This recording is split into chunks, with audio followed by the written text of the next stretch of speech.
ஸ்ரீமாலயா நேயர்களுக்கு வணக்கம். நான் உங்கள் பத்திரிகையாளர் ஆர்.எஸ். கார்த்திக். என் அருகில் சக்தி சரவணன். வணக்கம். நாங்கள் ரெண்டு பேரும் இன்னைக்கு இந்த வீடியோவில் விமர்சன விவாதம் நிகழ்ச்சியில் பார்க்க இருக்கிற படம் மெட்ராஸ்காரன்.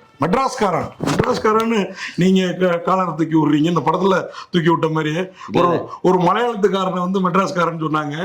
சொன்னாங்க. ஆனால் நம்மலாம் வந்து நீங்கள் வேலூர்காரரு, நீங்கள் மெட்ராஸ்காரன். பிறந்தது எங்கன்னா இருந்தாலும் வளர்ந்தது இப்போ சென்னையில் தான். தலைவா, அதெல்லாம் கரெக்ட். இந்த படத்தில் எனக்கு லாஜிக்காக அடித்த முதல் விஷயம் என்ன தெரியுமா? அந்த மெட்ராஸ்காரன்ட்டு ஒரு ஊர்க்காரன். அவன் என்ன ஒரு அந்த படத்தில் புதுக்கோட்டை காரைக்குடி, முன்னாடி புதுக்கோட்டை, தஞ்சாவூருக்கும் காரைக்குடிக்கும் இடையில புதுக்கோட்டை. அதில் காட்டுற வீடுலாம் வந்து காரைக்குடியில் உள்ள செட்டிநாட்டு வீடு. புதுக்கோட்டையில வந்துங்க இவர் வந்து இவங்க அப்பா பாண்டியராஜன், அம்மா நம்ம கீதா கைலாசம். நம்ம மாமன்னன் இதெல்லாம் நடிச்சாங்களா அம்மா கேரக்டர்னால இப்ப அவங்கதான். ஒரு காலத்துல சரண்யா பொண்ணு மாதிரி இப்ப இந்த அம்மா கீதா கைலாசம் நம்ம வந்து பாலச்சந்தரோட முன்னாள் மருமகள். ஓகேங்களா? இப்போ இந்த அம்மா பாண்டியராஜன் ஓப்பனிங்க ஒரு கல்யாண செட்டப். பையன் வந்து அப்பா வந்து கொஞ்சம் வெகுலியா விட்டதியா இருக்காரு, ஒரு ஒட்டுத்துக்கு லாய்க்கு இல்லைன்னு பேர் எடுத்திருக்கிறாரு. அவரோட பையன் மெட்ராஸ் வந்து சம்பாரிச்சு என் கல்யாணத்தை என் ஊர்ல தான் பண்ணுவேன்னு சொல்லி இங்க ஒரு பொண்ணை லவ் பண்ணி கல்யாணத்துக்கு ஊருக்கு கூட்டு போறாரு. அந்த பெண் குடும்பத்துக்கு சொந்த பந்தமே இல்லையான்னு தெரியல, யாருமே வரல. 3 பேர் தான், அப்பா, தங்கச்சி, இந்த பொண்ணு. அதுவும் அப்பா கூட சம்பந்தம் இல்லாம பேசுறாரு. நம்ம இவரு டைரக்டரோட அப்பா தானே அவரு. அவர் போட்டோகிராஃபர், நம்ம பெரிய போட்டோகிராஃபர் அவரு. அப்புறம் நடிகர் ஆயிட்டாரு. அவர் வந்து இந்த ஊருக்கு போறப்ப என்ன இதுதான் ஹோட்டலாங்கிறாரு. ஊர்ல எல்லாம் ஹோட்டல் அந்த லெவல்ல தான் இருக்கும். அடுத்து இதுதான் கல்யாண மண்டபமாங்கிறாரு. அதுவும் நல்ல மண்டபமா இருக்குது. என்னடா இவர் தான் வில்லங்கத்தை கலப்புவாருன்னு பார்த்தா பொண்ணு வில்லங்கத்தை கிளப்பிடுது. மாப்பிளைய உன்னை பார்க்கணும் போல இருக்கு, 10 நிமிஷத்துல வான்னு கூப்பிடுது. வீட்டுல அவங்க அம்மா கீதா கைலாசம் எங்கேயும் போகாத ஊர்ல சொல்லுவாங்க, கல்யாண மாப்பிள்ளை எங்கேயும் போக கூடாது இல்லைங்க. அதெல்லாம் திருஷ்டி போட்டுரும். பல விஷயங்கள் இருக்குது. கடவுளுக்கு கட்டுப்பட்டு தானே நம்ம கல்யாணம் பண்றோம். பல பேர் கண் படும் இதெல்லாம் இருக்குது.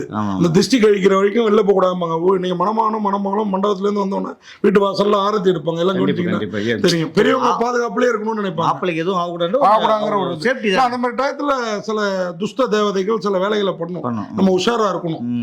இப்ப பொண்ணு கூப்பிட்டோன்னே ஒரு அம்மாவுக்கு தெரியாம கிளம்புறாரு. மாமா கருணாஸோட சப்போர்ட்டோட. அது பாத்தீங்கன்னா கல்யாண கலாபுரம் ஓவரா காட்டுறேன்னு சொல்லி ஓவரா காட்டிடுறாங்க.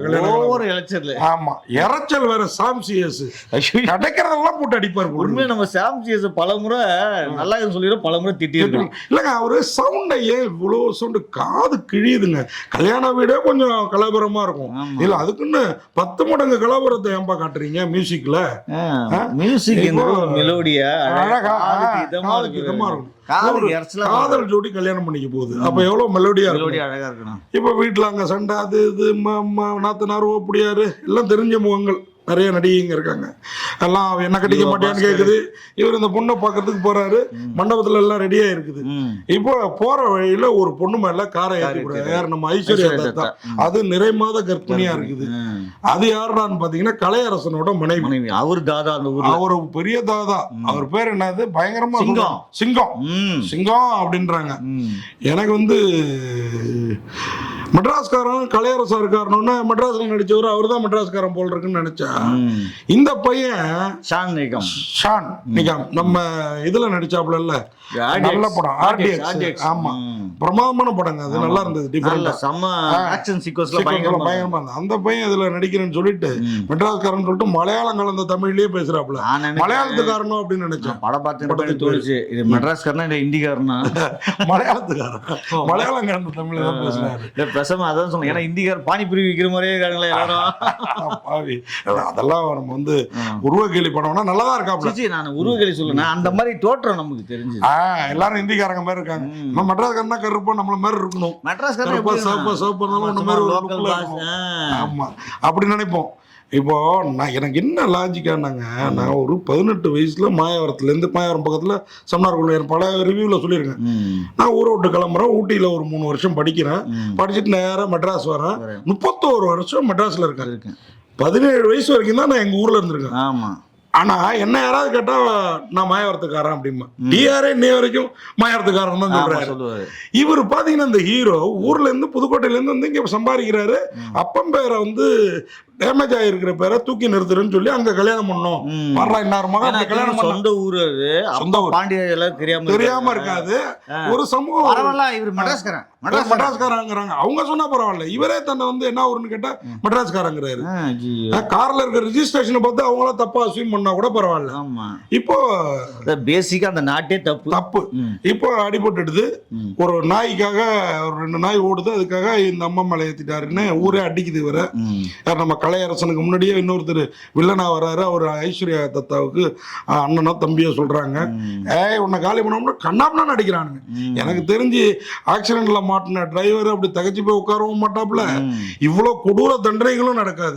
இல்ல மெட்ராஸ்காரன் சரி ஓகே, இல்ல ஊருக்காரன் ஏதோ ஒண்ணு. ஆனா இவருக்கு என்னைக்காவது ரோசம் வரும், என்னைக்காவது திடீர்னு ரோசம் வருது, திடீர்னு சொங்கினாயிரம், திடீர்னு தோசை வருது, திடீர்னு மன்னிப்பு. என்ன சொன்னீங்க, நான் அது நோட் பண்ணேன்.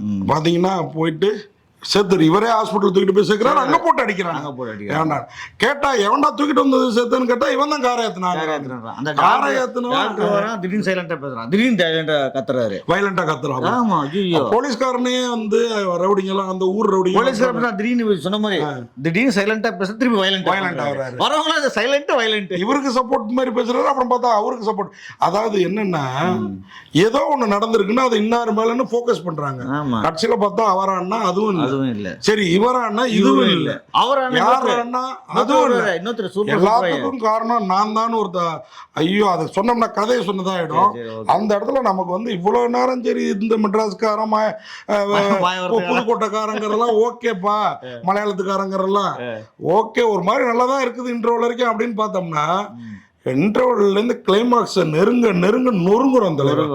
உண்மையாவே அந்த ப்ரொடியூசர் வந்து பேசினாப்புல இந்த படம் முடிஞ்சோன்னு, எனக்கு ஜெகதீஷ் உண்மையா SR ப்ரொடக்ஷன்ஸ்னு சார் நான் தோல்வியே சந்திச்சுட்டு இருக்கேன், இந்த படம் வெற்றின்னு எல்லாரும் சொல்றாங்க, வெற்றியானா நல்லா இருக்கும்னு நமக்கு அந்த ஆசை இருந்தது. உண்மையாவே வெற்றி பெற்றா இதையெல்லாம் தாண்டி சந்தோஷம்.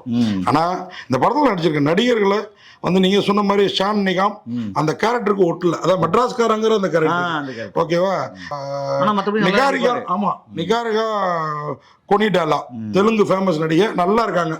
அந்த காலத்து கஸ்தூரி இன்னும் கொஞ்சம் சதையோட இருந்தா அப்படி இருப்பாங்க. இந்த காலத்து கஸ்தூரி இல்ல, அந்த காலத்து கஸ்தூரி டக்குன்னு போயிட்டாங்க. எனக்கு ரொம்ப நிறைவா இருந்தது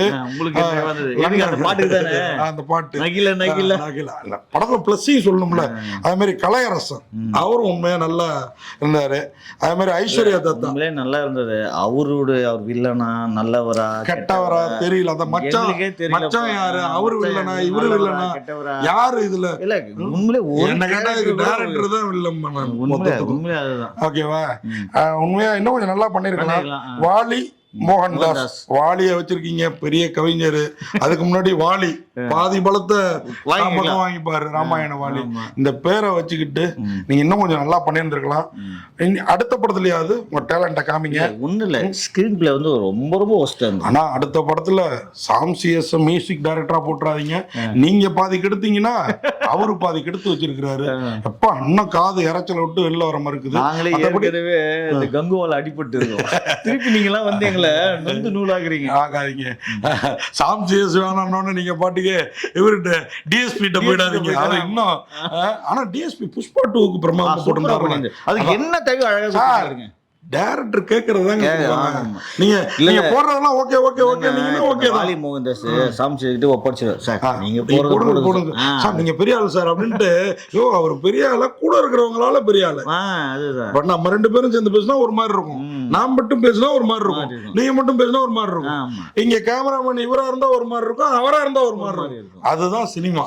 ஓகேங்களா, நம்ம யூடியூப் வச்சு ஒரு எக்ஸாம்பிள் சொல்றோம். சோ வாலி மோகன்தாஸ் அவர்களே, உங்க பேர்ல இருக்க வாலிங்கிற கம்பீரத்துக்கு ஏற்றபடி அடுத்த படத்தை எதிர்பார்க்கிறோம். நிச்சயமா வெற்றி பெறுவீங்க. மெட்ராஸ்காரங்கிற டைட்டில் பிரமாதம். மெட்ராஸ்காரன்னு சொல்லிட்டு மலையாளத்துக்காரனை காமிச்சு ஏமாத்திட்டீங்களே. நன்றி, வணக்கம். இந்த வீடியோ உங்களுக்கு பிடிச்சிருந்தா லைக் பண்ணுங்க, கமெண்ட் பண்ணுங்க, ஷேர் பண்ணுங்க, சப்ஸ்கிரைப் பண்ணுங்க.